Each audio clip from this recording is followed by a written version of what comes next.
Então eu vou falar um pouquinho de função agora no começo. Então vamos começar aí pela definição de função. Então essa é a definição clássica. Definição, capítulo 1, seção 1, definição 1. O que é uma função, né? Então eu vou escrever aqui com calma. Uma função é uma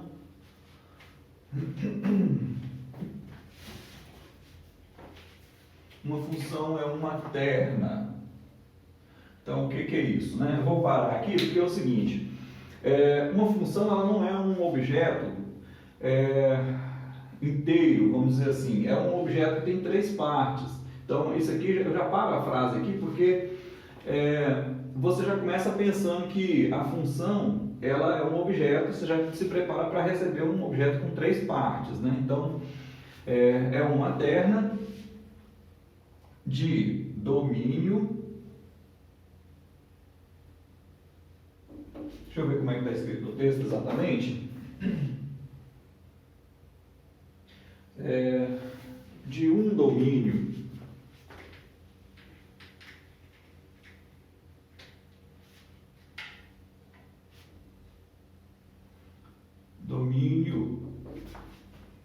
A. Bom, no texto eu até acrescentei de um conjunto domínio. Tá? Então esse domínio A é um conjunto. Aí o detalhe é que esse conjunto não precisa ser um conjunto de números, né? Depois eu vou até dar exemplos aí onde ele não é um conjunto de números. Então, um domínio A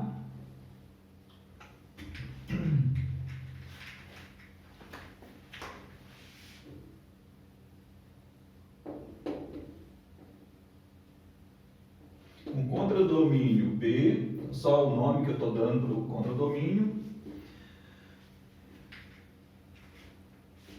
e uma regra.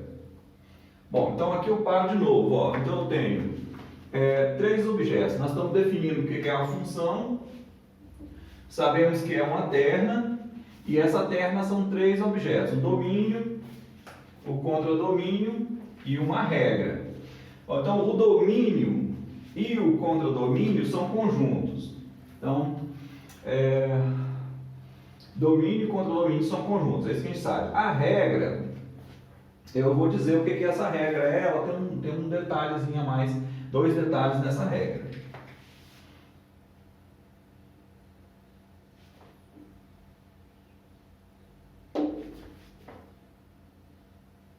Bom, então a regra associa a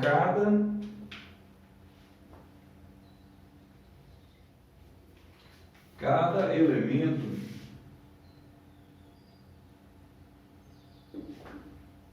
do domínio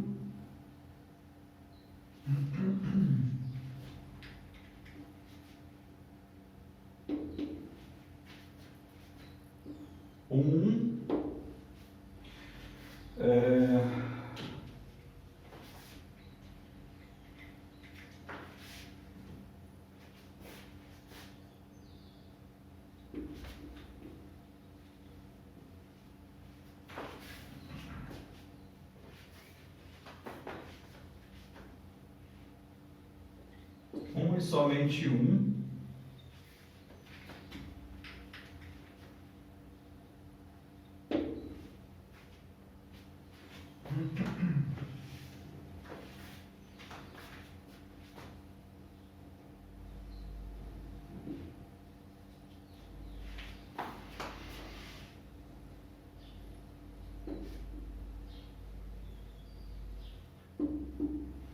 e somente um elemento do contradomínio. Então é o seguinte, a regra é a forma que me permite associar os elementos do domínio com os elementos do contradomínio.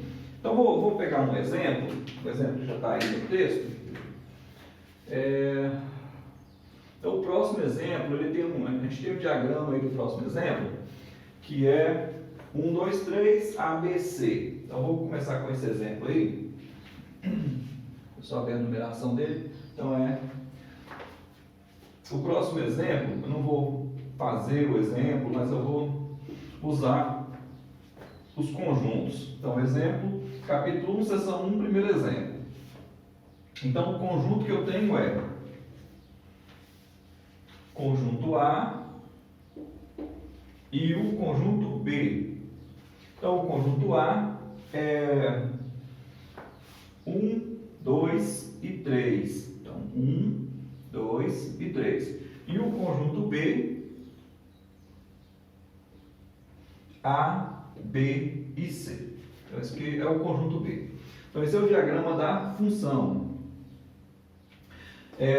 Então, aqui você tem o domínio da função e o contradomínio da função. Então, você tem uma certa ordem nessa lista de conjuntos, né, que está vindo de lá para cá. Então, a gente tem uma regra que permite eu associar os elementos. Por exemplo, essa função aqui, essa função real de R em R, os dois conjuntos são números reais, né? Aqui, por exemplo, um conjunto é de números e o outro conjunto é de letras. Aqui você tem dois números reais, então pega x, número qualquer x, e eleva ao quadrado. Então você tem uma forma de fazer a ligação, né? Você vai pegar um número aqui, por exemplo, se o número for 1, você vai ligar ao 1 ao quadrado, dá 1. Se o número for 2, você vai ligar ao 4, que é o 2 ao quadrado. Essa é a regra de associação dessa função. Então aqui, você tem que ter uma forma de associar os elementos. Bom, agora, essa regra, ela tem duas características importantes.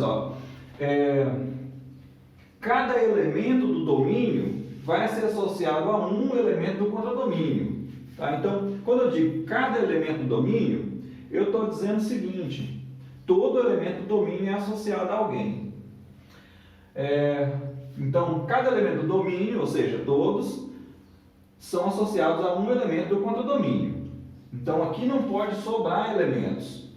Mas a gente acrescenta um detalhe a mais aqui, é que e somente um e somente um. Então, eu não posso associar, por exemplo, esse elemento aqui a dois elementos. Isso não pode acontecer, tá vendo? Então é isso. Você tem a função é definida por uma terna, né, que são três objetos, que é o domínio, contradomínio e a regra.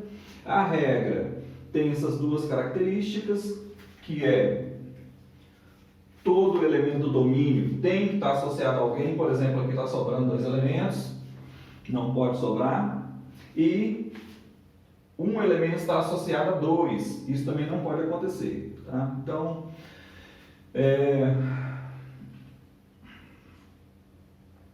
Então, a gente tem que encontrar uma regra que satisfaça essas condições, todas as condições. Bom, é o seguinte, vou voltar um pouquinho, depois eu volto para o exemplo aqui.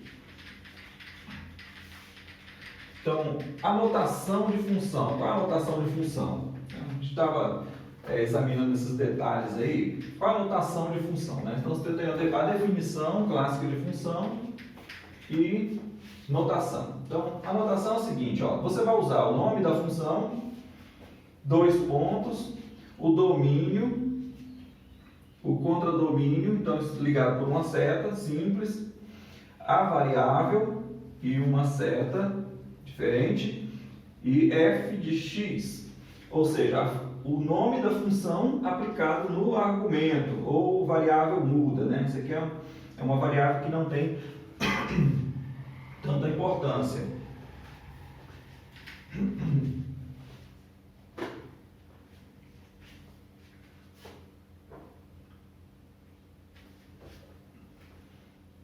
Quer dizer, o nome dessas variáveis todas pode ser diferente. Por exemplo, você pode ter uma função delta, domínio x, contra domínio y, variável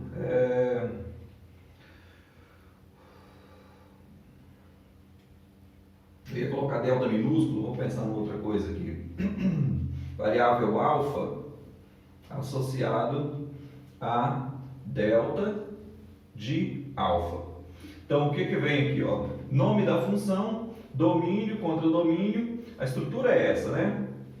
Aqui a variável que vai ser usada para expressar a função. E aqui o nome da função do argumento, que é essa variável aqui. Então, Mais um exemplo, vou voltar àquele exemplo de função real, eu vou fixar um conjunto um pouco menor aqui, de 0 até 1, e o contradomínio de 0 a 1 também. Eu vou colocar aqui um detalhezinho a mais aqui, que é de menos 1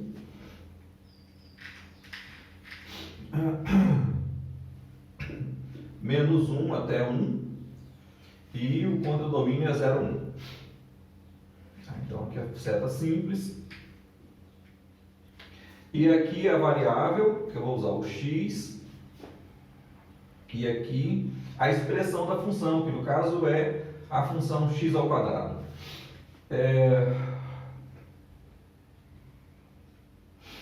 Ok. Então aí você tem o nome da função, a variável que eu estou usando, que é o x, e a expressão da função. Então é interessante que você fazer a seguinte diferença. Você fazer a seguinte observação. Quando eu falo a função, aqui eu estou falando da função f, aqui eu estou falando da função delta, aqui eu estou falando da função f. Então aqui, geralmente, se você perguntar a alguém qual é essa função, a pessoa vai falar que é a função x ao quadrado. Mas eu quero chamar a atenção para isso. A função de que nós estamos falando aqui não é x ao quadrado. A função que eu estou falando aqui é a função f. Tá vendo? Então é essa a diferença. A gente vai trabalhar bastante com função em álgebra linear. Mas eu não trabalho só em álgebra linear, né? Você vai ver e vai utilizar a função em várias disciplinas, né? Por exemplo, em física, que você lança um objeto aí, você lança um objeto com um certo ângulo, lança um objeto para cima, né? Ele vai fazer uma trajetória aí. Qual é a altura desse objeto em função do tempo, né? Qual a velocidade dele? Então você tem, por exemplo, a posição à altura. Você tem posição em função do tempo, é uma coisa assim, at ao quadrado mais bt mais c. Então vai dar uma função assim.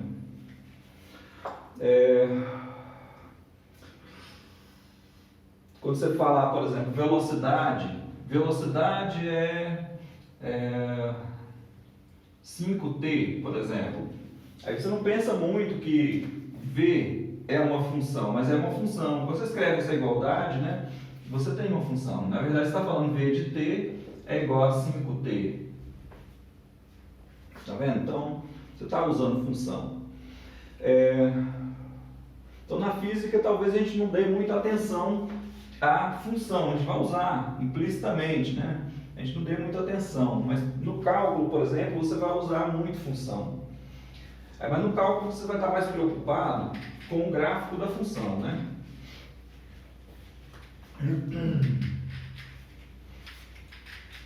Então, quando chegar no cálculo, você vai olhar mais para o gráfico da função. Então, talvez lá seja mais comum você confundir a função com o x ao quadrado. A função, qual é a função? É a função x ao quadrado. Né? Então, é por quê? Porque você está trabalhando mais com o gráfico da função. Então, no cálculo, você está mais interessado em coisas que acontecem no gráfico. Por exemplo, a reta tangente do gráfico, a inclinação do gráfico, concavidade para cima, depois concavidade para baixo, concavidade para cima, concavidade para baixo. Tem um ponto onde muda isso, é o ponto de inflexão. Você vai se preocupar com essas coisas, né? Aonde tem um zero aqui, onde tem uma inclinação horizontal, com essas coisas você vai se preocupar. Bom, aí na álgebra linear a gente vai se preocupar com o quê? A gente vai se preocupar mais com o objeto f. Aqui eu estou mais interessado na expressão dele, e aqui na álgebra eu estou mais preocupado com o nome, que eu vou precisar de fazer operações mais com o nome da função, né? Por exemplo, fazer a composta f composta com g. Então, será que f composta com g é igual a g composta com f? Será que isso é verdade? Entendeu? Então, são perguntas assim. E aí a gente vai como eu falei com vocês, lá no segundo grau você não prestou muita atenção nesses detalhes, e aí aqui eu estou chamando a atenção para os detalhes. Então a gente vai criar um certo exercício aí mental de focar nos detalhes, né? São coisas fáceis, mas que são difíceis de você prestar atenção. Então, sempre que eu dou aula presencial, eu sempre dou um exemplo de que você está caminhando e tem uma pedra no seu caminho.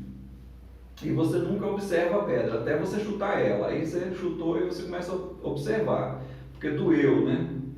Então, quando chegar lá no dia da prova, você vai fazer a prova e aí você não vai lembrar do que você precisa lembrar. Então, é lá que você vai sentir. Então, a gente tentar começar a sentir isso antes, né? Perceber esses detalhes aí antes. Não é fácil, né?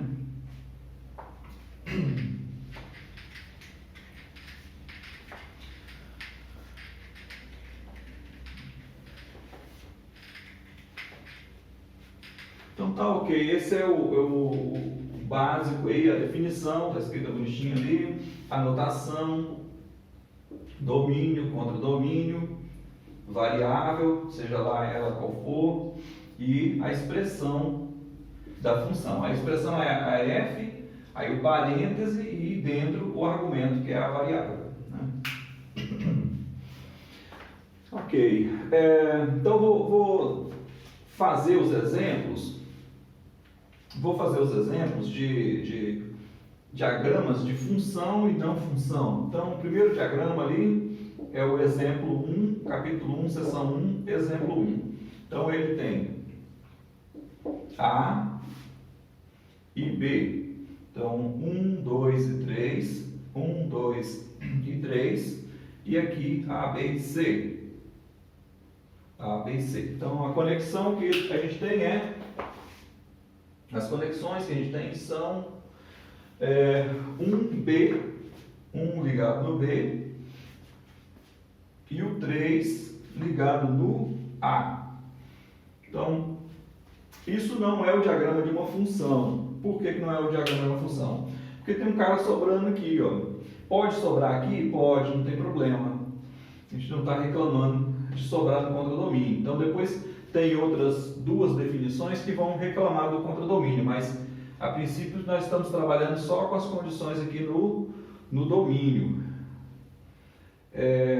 Cada elemento do domínio tem que estar associado. Esse é o problema que tem aqui, ó. Tá faltando, tem um cara aqui que não foi associado a ninguém do contradomínio. A outra condição é que ninguém do domínio, tá vendo? De novo falando do domínio. Ninguém do domínio está associado a dois elementos do contradomínio. Isso não está acontecendo aqui, ó. Agora, se eu estivesse ligando esse cara aqui também, aí eu teria dois problemas. Estava faltando alguém e esse cara estava ligado aqui. Eu vou fazer o exemplo 2. Exemplo 1, capítulo 1, seção 1, exemplo 2. Então, o diagrama se eu não me engano aqui é um conjunto maior, vou dar uma olhadinha ali. 1, 2 e 3. 1, 2 e 3. E aqui é A, B, C, D. A, B, C e D.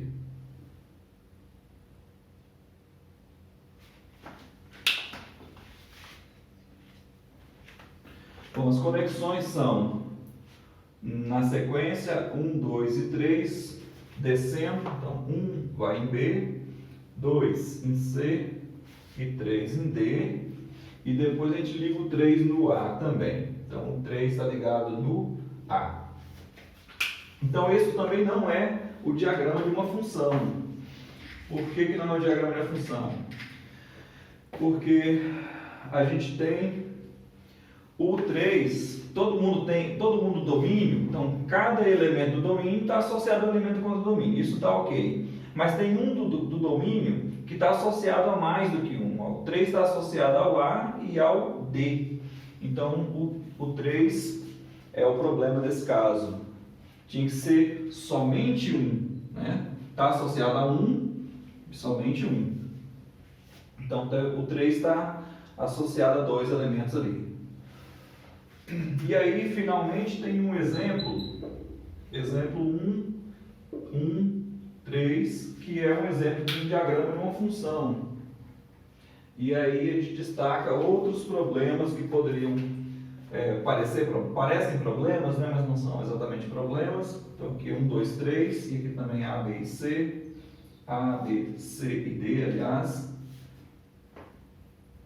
E aqui é 1, 2 e 3. E a associação é 1 vai no B, 1 está associado ao B, o 2 no C e o 3 no C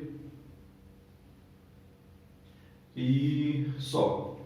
Bom, aí o que acontece? Ó, todo mundo do domínio está associado ao elemento do contradomínio. Aí nós temos dois aparentes problemas aqui. Ó. Tem um elemento sobrando aqui, tem um elemento sobrando aqui. E tem um elemento que está recebendo duas setas. Mas só que é como eu disse para vocês, no contradomínio nós não estamos exigindo nada para ser função. Né? A gente está exigindo no domínio. Tem que ter uma seta saindo de cada elemento, só uma e somente uma. Tá vendo? Aqui, ó, você não tem uma, você tem 0 setas saindo aqui. E aqui você tem duas. Então, esses dois diagramas não são função porque a gente tem duas setas saindo aqui e nenhuma aqui. Esse não, esse tem uma seta saindo de cada elemento daqui, então não tem nenhum problema. Aqui está recebendo duas, mas ninguém está falando do contradomínio. Aqui está sobrando elemento, mas ninguém está falando do contradomínio. Tá vendo? Então, assim, é uma coisa muito fácil, né? Principalmente quando você olha para os diagramas. Então, olhando para os diagramas, é um conceito muito fácil, é um detalhe. Talvez quando você usar uma função onde o domínio não é discreto, que tenha conjunto contínuo, né? Talvez fique um pouquinho mais complicado você pensar nessa ideia. Mas não é, a princípio não é nada vamos dizer, incrível. Mas só que é uma observação que a gente costuma não observar. A gente só passa por cima e vai embora. Ok? Agora, se eu fosse olhar para o contradomínio, a gente tem mais dois conceitos, mais duas exigências sobre a função, que nem está no texto aí por enquanto, nós temos que colocar nesse texto, que é o que? Que é uma função injetiva e sobrejetiva. Injetora ou sobrejetora também, depende do texto, né? Então, o que é uma função injetiva? Eu vou começar pela sobrejetora. Tá. Função injetiva. Vamos pela injetiva mesmo.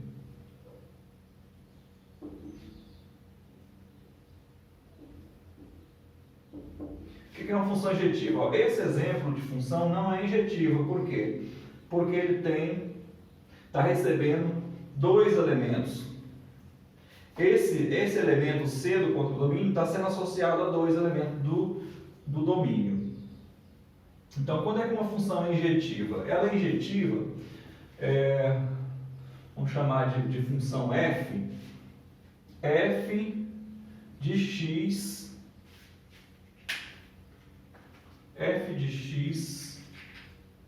tem que satisfazer uma condição.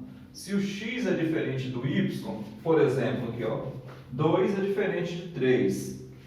Se o x é diferente do y, então o f de x é diferente do f de y. Então, uma maneira mais interessante de você provar isso é fazer o contrário. Ó. F de x é igual a f de y, então x é igual a y. Depois, quando a gente tiver que usar isso, eu volto a falar dessa maneira diferente de fazer isso. E o que é uma função sobrejetora? Sobrejetora ou sobrejetiva?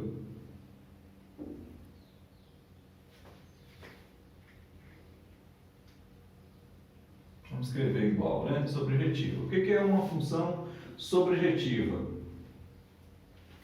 A função sobrejetiva é uma função em que não acontece isso, ó. Não sobra elementos no contradomínio. Essa é sobrejetiva, ela cobriu todo mundo aqui. Cada elemento do contradomínio recebeu uma setinha. Essa não, essa sobrou um elemento. Essa também sobraram 2 elementos. Essas não são sobrejetoras. Então, como é que eu escrevo isso? Para todo y no contradomínio, que é o conjunto B, para todo y aqui, existe, então esse símbolo aqui, né? Para começo de conversa, esse símbolo é para todo.